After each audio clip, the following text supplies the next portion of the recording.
ایک تھا مورخ، نہ ایک دفعہ کا ذکر ہے، نہ کوئی بہت زمانے پہلے کی بات ہے، اور نہ یہاں سے بہت دور دراز کے کسی ملک کا قصہ ہے۔ واقعہ کچھ یوں ہے کہ ایک مورخ تھا جو تاریخ لکھتا تھا، یعنی چیک پر یا کسی لیٹر پر تاریخ ڈالتا نہیں تھا بلکہ اپنے وقت کے تاریخی واقعات نوٹ کرتا تھا۔ تو اس مورخ کو ایک شہزادی سے محبت ہو گئی۔ وہ شہزادی کوئی سچ مچ کی شہزادی نہیں تھی، بس شہزادیوں کی طرح رہتی تھی۔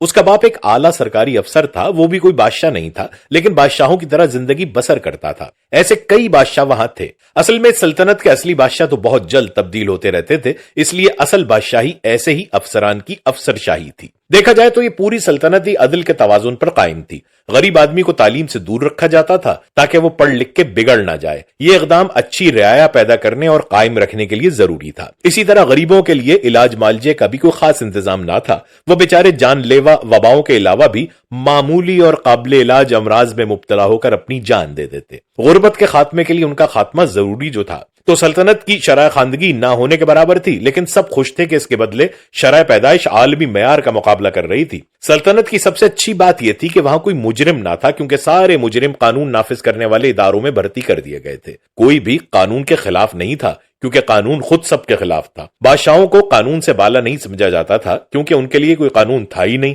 انصاف کا بول بالا تھا، اور اس اندھے انصاف کو ہاتھ پکڑ کر کسی بھی سمت میں ہکا دیا جاتا تھا۔ سلطنت میں مساوات کا راج تھا، اور تمام بادشاہوں کو رعایا کو دبانے کے مساوی مواقع حاصل تھے۔ پیسہ رعایا کے لیے کوئی مسئلہ نہیں تھا، کیونکہ ان کے پاس پیسہ تھا ہی نہیں۔ پیسہ پاس ہو تو لوگ چوری ڈاکے کا شکار ہو سکتے تھے، اس لیے بادشاہ ان کا سارا پیسہ اپنے پاس جمع کر کے ساری زندگی اس کی حفاظت کرتے تھے۔ اس نیکی کے کام کو ٹیکس کا نفاذ کہا جاتا تھا۔ چلے مورخ کے ذکر کی طرف واپس آتے ہیں۔ ان دنوں وہ فیشن کی تاریخ لکھ رہا تھا، اور اس کی ملاقات ایک فیشن شو میں اسی شہزادی سے ہو گئی۔ مورخ کو پہلی ہی نظر میں اس شہزادی سے پیار ہو گیا۔ یہ اس کا پہلا پیار تھا، اور اسے زندگی میں چونکہ کئی بار پہلا پیار ہو چکا تھا تو اس کی اہمیت سے وہ واقف تھا۔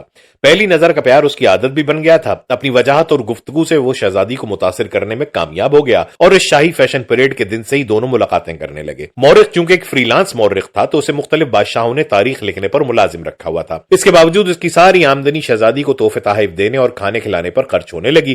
تاہم مورخ خوش تھا کہ اسے شاہی خاندان میں شامل ہونے کا موقع مل رہا ہے۔ شہزادی کو بھی مورخ بہت پسند تھا، اور وہ بھی اس سے شادی کرنا چاہتی تھی۔ تو مورخ نے بادشاہ سے ملاقات کی اور اس کی بیٹی کا ہاتھ مانگ لیا۔ یہ کافی چالاکی کا کام تھا۔ مورخ جانتا تھا کہ بادشاہ شہزادی کا ہاتھ دینے پر راضی ہو گیا تو اس کو پوری شہزادی ہی دینی پڑے گی، کیونکہ کوئی بھی باپ اپنی بیٹی کا ہاتھ کاٹ کے تو دینے سے رہا۔ تاہم بادشاہ شاید الف لیلا کی کہانیاں پڑھنے کا بہت شوقین تھا۔ اس نے شہزادی سے مورخ کی شادی پر رضامندی ظاہر تو کر دی، لیکن شرط یہ لگائی کہ مورخ خود اس کے اپنے محل جیسا یا اس سے بھی بہتر محل بنوا کے دکھائے۔ اب مورخ نے شہر کے تمام اینٹیک اسٹورز اور کباڑیے کی دکانیں چھان ماری، لیکن اس کو کوئی بھی جادوئی چراغ، انگوٹھی یا بوتل نہیں ملی جس کا جن ایسا کارنامہ انجام دے سکے۔ مجبوراً وہ بادشاہ کے پاس واپس گیا اور اعتراف کر لیا کہ اگر اس کے پاس کوئی دولت ہے تو وہ صرف اور صرف صحت کی دولت ہے۔ اسی دوران ایک شہزادے نے بھی شہزادی کے لیے رشتہ بھیجا تھا۔ اب بادشاہ کے پاس دو راستے تھے۔ مورخ اچھے قد کاٹ کا خوش شکل اور ذہین نوجوان تھا، جبکہ شہزادہ چھوٹے قد کا بد شکل موٹا اور امیر آدمی تھا۔ تو قدرتی طور پر بادشاہ نے شہزادے کے حق میں فیصلہ کیا۔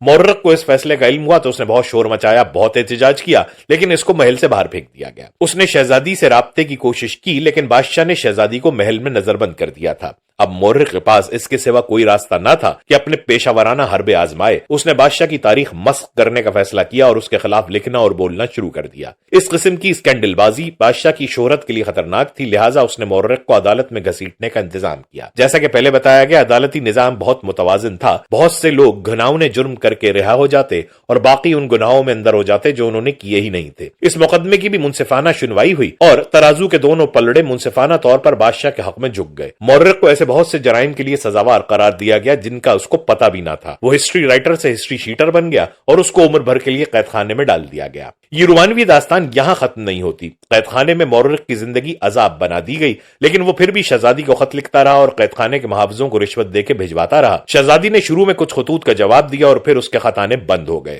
اس پر مورخ نے زندگی کا سب سے سنسنی خیز کام کیا اور قید خانے سے ہی شہزادی کو شادی کا پیغام بھیج دیا۔ اس بار شہزادی نے جواب دیا اور شادی سے انکار کر دیا۔ یوں وہ سب ہنسی خوشی رہنے لگے۔ کہانی کے تمام کردار اور واقعات فرضی ہیں، لیکن کسی بھی حقیقی صورتحال سے مماثلت بھی اتفاقی نہیں ہوگی۔